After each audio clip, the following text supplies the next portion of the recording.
We're joined now by Haiyan Wang. She is the managing partner of the China-India Institute. At the 19th Party Congress last year, the leadership outlining a plan to make a more visible role promoting cross-border trade, kind of to deepen China's integration into the global audience, if you will. Yes. How does this expo fit into all of that? I think it fits right in. What this says is that China is opening up, China's deepening reform has long been in the long-term planning, that it is not because of the external pressure, but because the current stage of China's economic development.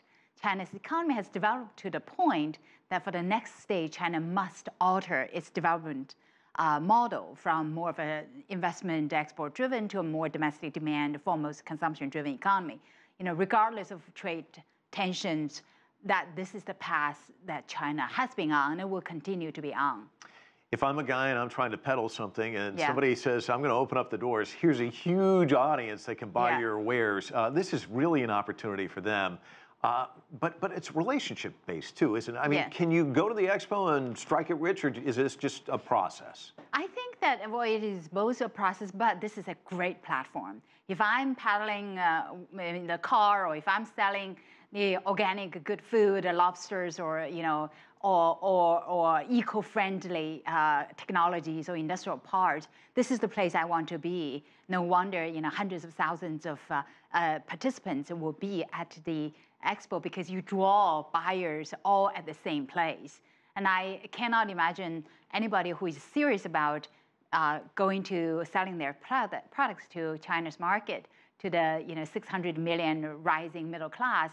I can't imagine they do not want to be there. It's so much more efficient in terms of process. So talk to me about outcomes, not just from the standpoint of I'm coming there, I'm trying to sell something, but also from what China hopes to get out of this, both sides. Yeah, both sides. I think that, of course, the promise is by President Xi, consistent with his earlier speech earlier this year, is that over the next 15 years, China will import $30 trillion. Coming down to around $2 trillion a year. So definitely there is that dollar numbers there. But also it is very important in terms of the positioning, the international image. At this time, a lot of the people have claimed that China only has benefited from globalization. But this proves to say that China is not only benefiting from globalization, but in the process of promoting globalization, China is also opening the market for other countries to benefit from. And I think that from China now being a net trade surplus country, we're looking down in the future that China's import and export will balance. And it also tends to counter that narrative that the United States has about China. Unfortunately, we've run out of time, but it's always a delight talking to you. Thanks for coming in and providing analysis. Thank you.